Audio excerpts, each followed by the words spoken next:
দেখুন, খুবই দুঃখজনক যে আমাদের স্পোর্টসকে যেভাবে পলিটিসাইজ করা হয়েছে। বিসিবিতে তো কোনো ধারাবাহিকতার ব্রিজ হওয়ার কথা ছিল না। যদি স্পোর্টসে পলিটিসাইজ না করা হতো, বিসিবিতে পলিটিক্যাল লোকজন না থাকতো, তাহলে দেশে একটা পরিবর্তন হলেও বিসিবি তার মতোই থাকতে পারতো, ধারাবাহিকভাবে তার কার্যক্রম পরিচালনা করতে পারতো। কিন্তু আমি যখন দায়িত্ব নিলাম, এসে বিসিবির কোনো ডিরেক্টরকে পাওয়া যাচ্ছিল না। তখন কারোর সাথে যে পরামর্শ করবো এমন একটা লোক পর্যন্ত ছিল না। তো স্টেক হোল্ডারদের সাথে কনসালটেশনের মাধ্যমে এবং গঠনতান্ত্রিক অনেক জটিলতা ছিল, সেগুলো দেখে নিয়মতান্ত্রিক উপায়ে আমরা বিসিবির যেই আইসিসির যেই ফ্রেমওয়ার্ক আছে তার মধ্যে থেকে নিয়মতান্ত্রিকভাবে আমরা বিসিবিতে পরিবর্তনটা এনেছি। এবং এটা বাস্তব যে জোড়াতালি দিয়ে চলছে, কারণ অনেক ডিরেক্টররা এখন নেই। এবং কিভাবে নতুন ডিরেক্টর বা আমরা যেই বিসিবির গঠনতন্ত্র আছে তার ভিত্তিতে নতুন ডিরেক্টরদেরকে আমাদের নিতে হবে। এবং সেটা নেওয়ার ক্ষেত্রেও কিছু চ্যালেঞ্জ আছে, যেমন আমাদের ক্রীড়া সংস্থাগুলো এখনও পুনর্গঠন হয়নি, পুনর্গঠনের কার্যক্রম চলমান আছে, আপনারা জেনেছেন। সেগুলো পুনর্গঠন হলে তার মাধ্যমে নিয়মতান্ত্রিক উপায়েই আরও নতুন ডিরেক্টর ইনক্লুশন হবে। তারপরে বিসিবির ডিপার্টমেন্টগুলো ডিস্ট্রিবিউট করার ব্যাপার আছে, এবং সেগুলো ডিস্ট্রিবিউট করার মাধ্যমে বিসিবির কার্যক্রমে আরও গতিশীলতা আসবে বলে আমি মনে করি। উপদেষ্টা মহোদয়, আমি মেহেদী নাইম, আমি 71 টিভিতে কাজ করি। প্রতিটি ফেডারেশনের জবাবদিহিতা নিশ্চিত করার জন্য আমরা ইতিমধ্যে বলেছি যে প্রতি বছর তাদেরকে একটা প্রোগ্রেস রিপোর্ট, তারা কী কী কাজ করেছেন এবং অডিট রিপোর্টটা আমাদের জাতীয় ক্রীড়া পরিষদে যেন সাবমিট করে। এবং নতুন নেতৃত্ব দায়িত্ব নেওয়ার পরে বিসিবি এবং বাফুফে উভয়কেই এক্সটার্নাল অডিট করার জন্য মন্ত্রণালয়ের পক্ষ থেকে আমরা নির্দেশনা দিয়েছি। বিসিবি ইতিমধ্যেই এক্সটার্নাল অডিট শুরু করেছে এবং বাফুফেও শুরু করবে, এবং সেখানে আর্থিক কেলেঙ্কারির যদি কোনো পাওয়া যায় তাহলে সেক্ষেত্রে আইনি ব্যবস্থা নেওয়ার জন্য আমাদের পক্ষ থেকে নির্দেশনা দেয়া আছে। এবং যেহেতু এই প্রতিষ্ঠানগুলো স্বায়ত্তশাসিত, আপনারা জানেন, মন্ত্রণালয়ে তার পরামর্শ এবং কিছু ক্ষেত্রে যদি আমরা আরেকটু এক্সপ্রাইট করতে পারি, আমরা একটু নির্দেশনা দেওয়ার চেষ্টা করি। তবে দিন শেষে সিদ্ধান্ত এবং যেই তার বাস্তবায়ন সেটা ওই ফেডারেশনই করে থাকে। এবং আপনারা এই প্রশ্নগুলো আমাদের পাশাপাশি তাদেরকে বেশি করলে, বিকজ ওনাদের রিলেটেড ইস্যুস, ওনাদেরকে আপনারা এই জবাবদিহিতাটার মধ্যে আনবেন, যেহেতু আপনারা স্পোর্টস সাংবাদিকতা করেন অনেকে। এবং একই সাথে আমরা দেখেছি যে আমাদের যে স্টেডিয়ামগুলোতে যে দোকানগুলো রয়েছে সেখানে সরকার খুবই নামমাত্র ভাড়া পায়, কিন্তু আসলে 4-5টা চুক্তি হয়ে গেছে এক একটা দোকানে, এবং বারবার হাত বদল হতে হতে সেটার ভাড়া দেখা যাচ্ছে সরকার পায় 7-8 হাজার, কিন্তু আসল ভাড়া 2 লাখের কাছাকাছি। তো সেই জায়গাগুলোতে আমরা পরিবর্তন আনার জন্য আমরা একটা কমিটি করেছিলাম এনএসসি থেকে। সেই কমিটির প্রস্তাবনা দাখিল হবে বলে আমি জানতে পেরেছি, এবং সেই প্রস্তাবনার ভিত্তিতে আমরা সেগুলোর একটা ব্যবস্থাপনার সিদ্ধান্ত নেব। হ্যাঁ, জাতীয় ক্রীড়া পুরস্কারের যে বিষয়টা, সেটার জন্য একটা কমিটি থেকে যারা হচ্ছে জাতীয় পুরস্কারের কার্যক্রমগুলো করে থেকে, আপনারা জানেন যে সবগুলো কমিটিতেই আগে আওয়ামী লীগের লোকজন দিয়ে ভরা ছিল, এবং ওইখানেও প্রকৃত যেই রিপ্রেজেন্টেশন সেটা নিশ্চিত ছিল না। তো সেই কমিটিগুলো আমরা পুনর্গঠন করছি, করার মাধ্যমে যেই ধারাবাহিকতা জাতীয় ক্রীড়া পুরস্কার সেটা রক্ষা করা হবে।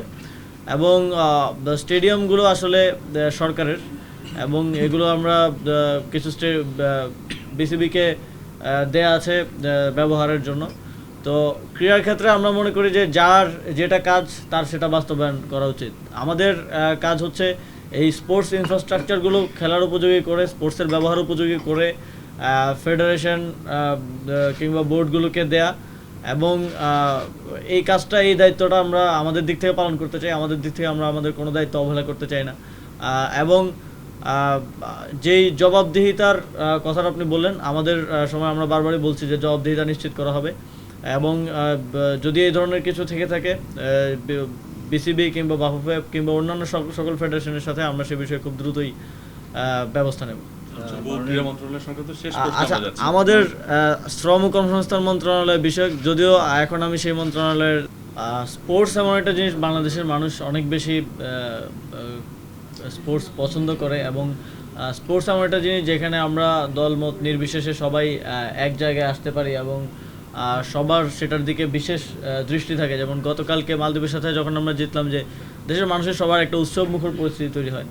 তো অবশ্যই সেই জন্য আমাদের একটা বিশেষ নজর আছে, এবং এই জন্য আপনারা দেখেছেন যে বিপিএলকে কেন্দ্র করে আমরা একটা ইয়ুথ ফেস্টিভ্যাল সারা দেশে করার পরিকল্পনা হাতে নিয়েছি। মাননীয় প্রধান উপদেষ্টা তিনি স্বয়ং আমাদেরকে ডিজাইনিং এবং আইডিয়ার ক্ষেত্রে সহায়তা করছেন।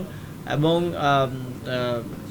যেই সাফের ব্যাপারে যেটা বললেন, যদি আমাদের সুযোগ থাকে আমরা অবশ্যই সেই সুযোগ নেওয়ার চেষ্টা করব, কিন্তু যেহেতু এখনও আমাদের ওই ধরনের কোনো অ্যাপ্রোচ কিংবা আলোচনা হয়নি, তাই এখনই কিছু বলতে পারছি না। এই মুহূর্তে আমাদের শ্রম ও কর্মসংস্থান মন্ত্রণালয়ের গত 100 দিনের কাজের রিপোর্টটা উপস্থাপন করা হবে। আজকে আর না, শ্রম কর্মসংস্থান যদিও এটা স্পেসিফিকলি আমার মন্ত্রণালয়ের বিষয় না। তারপর আইন শৃঙ্খলা পরিস্থিতি আপনারা জানেন যে 3 মাস আগে আমরা কোন অবস্থায় ছিলাম এবং আজকে কোন অবস্থায় আছি, যথেষ্ট অগ্রগতি হয়েছে। তবে যে পরিস্থিতিতে আমরা আসলে সরকারের দায়িত্ব পেয়েছি, আইন শৃঙ্খলা বাহিনী একটা ভঙ্গুর অবস্থায়, পলাতক অবস্থায় ছিল, সেই অবস্থা থেকে এখন দৃশ্যমান পরিবর্তন হচ্ছে এবং সামনের দিনগুলোতেও নতুন রিক্রুটমেন্ট সহকারে যেই অনেক ভেহিকেল আসলে পড়া গিয়েছে, অনেক থানা ক্ষতিগ্রস্ত হয়েছে, সেগুলো আবার পুনর্গঠনের সংস্কারের কাজ চলমান আছে।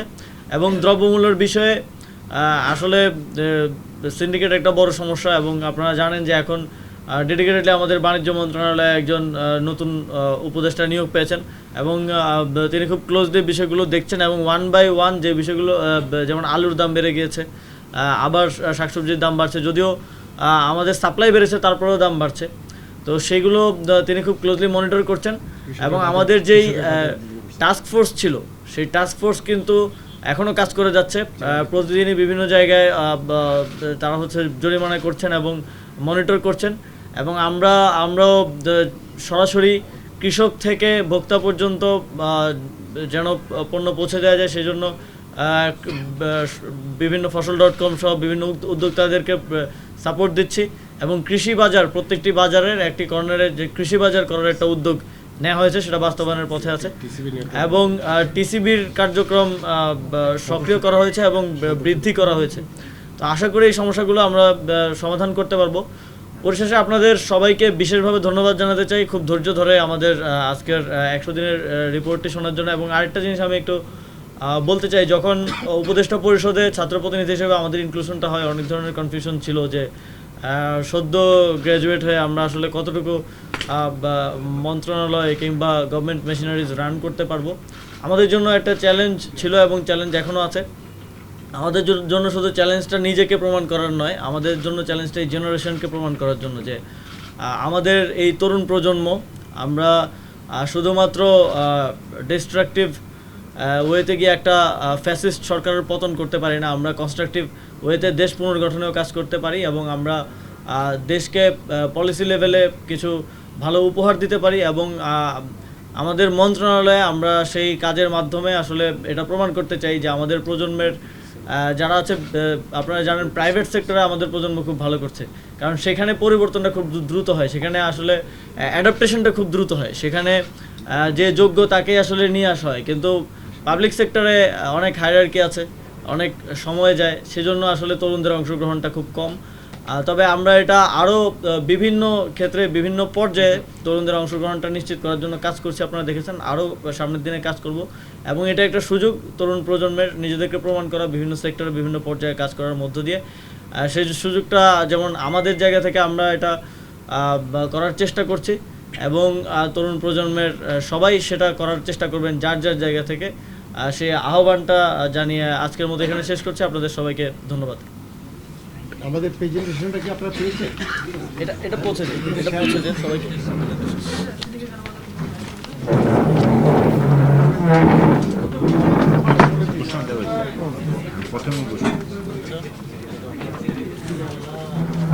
আপনাদের জন্য লাঞ্চ রয়েছে, দয়া করে লাঞ্চ গ্রহণ করুন।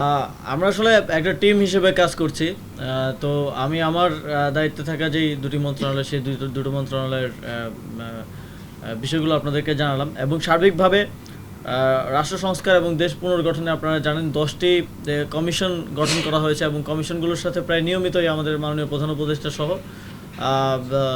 যারা স্টেক হোল্ডার আছেন অন্যান্য তারা কিন্তু নিয়মিত বসছেন এবং কমিশনগুলো নিয়মিত সবার সাথে বসছে, রাজনৈতিক দল, বিভিন্ন সামাজিক সংগঠন, বিভিন্ন নন গভর্নমেন্ট অর্গানাইজেশন এবং সকল স্টেক হোল্ডারের সাথে তারা বসছেন, তাদের মতামত নিচ্ছেন এবং আপনারা দেখেছেন যে অনলাইনেও গুগল ফর্ম করে কমিশনগুলো জনগণের থেকে মতামত সংগ্রহ করছেন কিভাবে যে সংস্কার কাজগুলো তারা করবেন এবং সেগুলোর প্রস্তাবনাটা কিভাবে আমাদেরকে দিবেন। তো আমরা আশা করি যে গিভেন টাইমলাইনের মধ্যে 3 মাসের যে সময়টা দেওয়া হয়েছে তার মধ্যে সরকারের কাছে একটা প্রস্তাবনা আসবে এবং তারপর সরকার ও স্টেক হোল্ডার কনসালটেশনের মাধ্যমে সেগুলো বাস্তবায়নের পথে আগাতে পারবে। এখন পর্যন্ত কমিশনগুলো খুব ড্রাস্টিক্যালি কাজ করে যাচ্ছেন এবং সকল স্টেক হোল্ডারদের সাথে তারা বসছেন এবং আলোচনা করছেন। তো আমরা আশা করছি খুব 3 মাসের মধ্যেই সরকার প্রস্তাবনাগুলো পাবে এবং খুব দ্রুত সময়ের মধ্যে সেগুলো বাস্তবায়নের দিকে আমরা অগ্রসর হতে পারবো।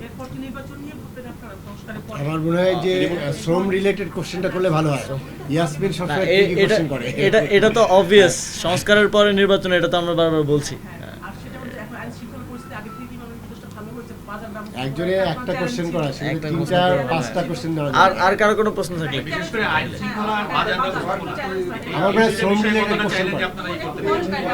কয়েকটা গার্মেন্টসের যে সংকট ছিল, সংকট নিরসনে আপনাদের যে উদ্যোগের মধ্য দিয়ে যে অর্থ মন্ত্রণালয়ের সংশ্লিষ্ট আপনারা যে টাকা পয়সা সেটা করেছেন, কিন্তু যে বেক্সিমকো সংকটটা বলেছেন যে এটা আসলে সরকার না, তারা নিজেদের সমাধান করবে। এটা আসলে সমাধান কত দূরে আর কি এই সংকটটা, যেটা ধন্যবাদ আমাদের রিলেটেড কোশ্চেন করার জন্য।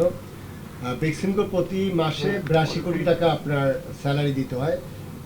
আসলে বেক্সিমকোর ফার্মাসিউটিক্যালটা এটা কিন্তু লাভজনক প্রতিষ্ঠান এখনও, কিন্তু তাদের টেক্সটাইলটা আসলে আপনার অনেকটাই রুগ্ন হয়ে গেছে। ন্যাচারালি যেটা হয় যে এখানে যিনি ছিলেন বেক্সিমকোর পিছনে, তিনি তো আপনার এখন অন্তরীণ আছেন, প্রথম পর্যায়ে তাকে অন্তরীণ করা হয়েছে।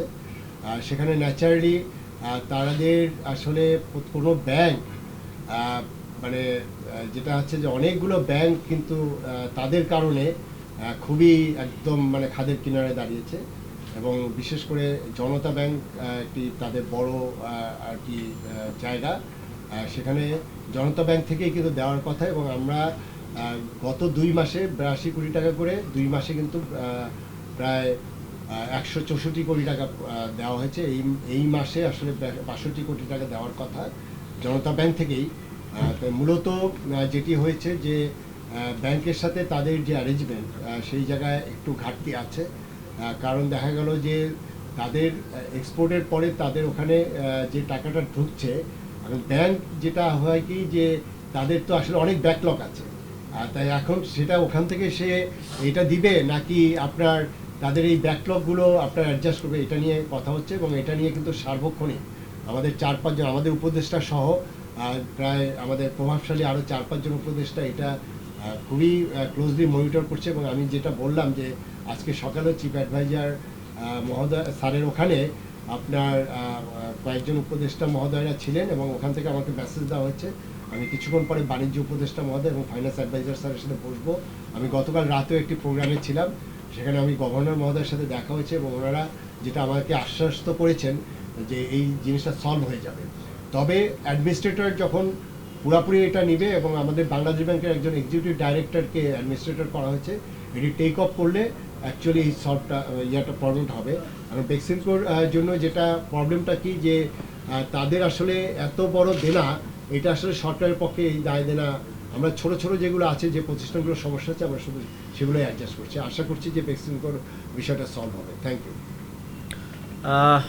একটু শেষ করে দিই আপনাদেরকে। যেমন ফেডারেশনগুলো পুনর্গঠনের কার্যক্রম চলমান আছে।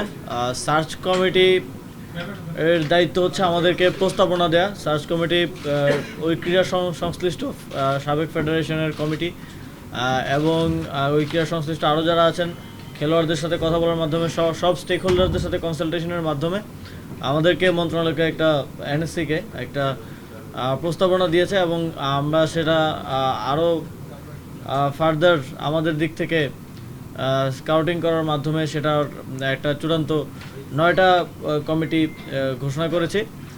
এর মধ্যে কিছু অভিযোগ এসেছে, সেই অভিযোগের ব্যাপারে আমরা ইতিমধ্যেই ব্যবস্থা নিয়েছি এবং পরিবর্তন করা হয়েছে তার ভিত্তিতে। এবং সামনের সময় আমরা চাচ্ছি সার্চ কমিটি সহ এই ফেডারেশনগুলোর কার্যক্রমে গতিশীলতা আনয়নের জন্য আরও সক্রিয় করার জন্য খুব দ্রুত সময়ের মধ্যে অ্যাডহক কমিটিগুলো আমরা দিয়ে দিতে চাচ্ছি এবং প্রায়োরিটি বেসিসে যেই ইয়েগুলোর যে ফেডারেশনগুলোর সামনে কোনো টুর্নামেন্ট আছে বা বিশেষ কোনো খেলা আছে, প্রায়োরিটি বেসিসে আমরা কমিটিগুলো খুব দ্রুত সময়ের মধ্যে দিয়ে দেবো। মাননীয় উপদেষ্টা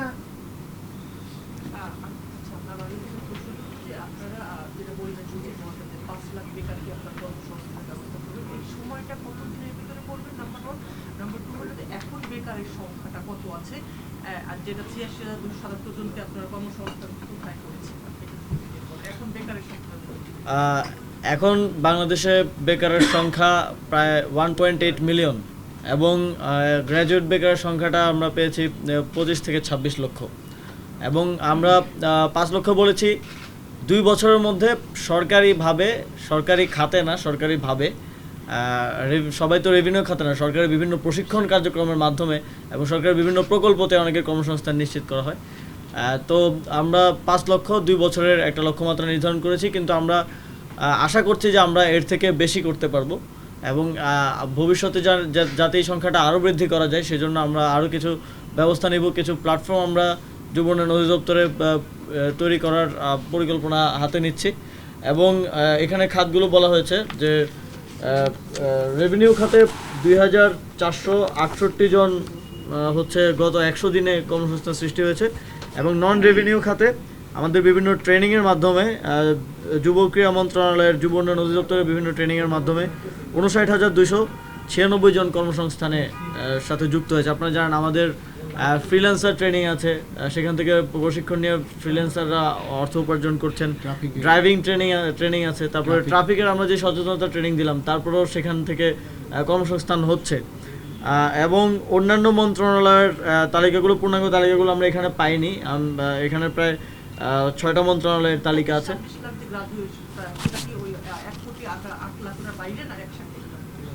একসাথে টোটালের মধ্যে আছে।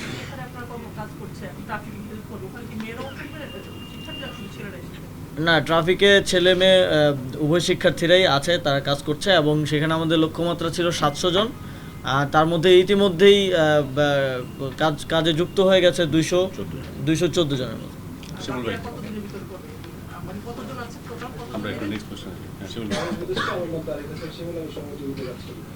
জিসিবিতে অনেক অগ্রগতি এনেছেন, আপনারা প্রেজেন্টেশনে উপস্থাপন করেছেন। সাবেক অধিনায়ক আমিনুল ইসলাম বুলবুল তিনি আসলে বলেছেন যে বিসিবি এখন চলছে জোড়াতালি দিয়ে, যারা আছেন তারা চেষ্টা করছেন এখানে আরো সমস্যা